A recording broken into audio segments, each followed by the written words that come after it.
যদি কোনো আয়তক্ষেত্রের কর্ণের দৈর্ঘ্য 10 সেমি এবং ক্ষেত্রফল 62.5 স্কয়ার সেমি হয়, তবে ওই আয়তক্ষেত্রের দৈর্ঘ্য ও প্রস্থের যোগফল কত?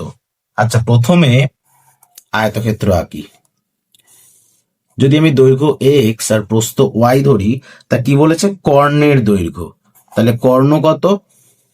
এটাকে কর্ণ বলে √x² যোগ y স্কয়ার সমান সমান 10, এটা বলে দিয়েছে।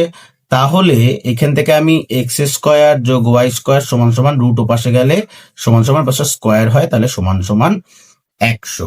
এটা আমি পেয়ে গেলাম। আর কি বলেছে প্রশ্নে? প্রশ্নে বলেছে ক্ষেত্রফল 62.5 স্কয়ার সেমি। ক্ষেত্রফলের সূত্র কি? দৈর্ঘ্য গুণ প্রস্থ, 62.5 স্কয়ার সেমি। তাহলে এইখান থেকে আমি 1 নম্বর পেলাম, আর এটা 2 নম্বর পেলাম। কি বলেছে? আয়তক্ষেত্রের দৈর্ঘ্য ও প্রস্থের যোগফল কত?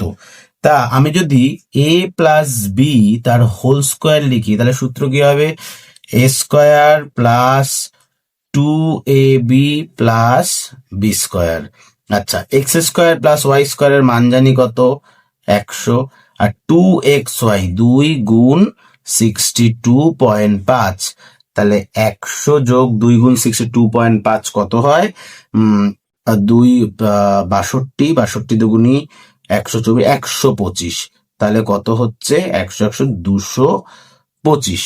তাহলে কি বলেছে? দৈর্ঘ্য ও প্রস্থের যোগফল কত? তাহলে এটা সমান সমান 225। তাহলে এক্স প্লাস ওয়াই সমান সমান কত? স্কয়ার ওপাশে গেলে রুট হয়ে যায়, √225 সমান সমান 15 স্কয়ার। মানে এটা 15, 225 √225 সমান সমান 15। তাহলে অপশন এ সঠিক উত্তর।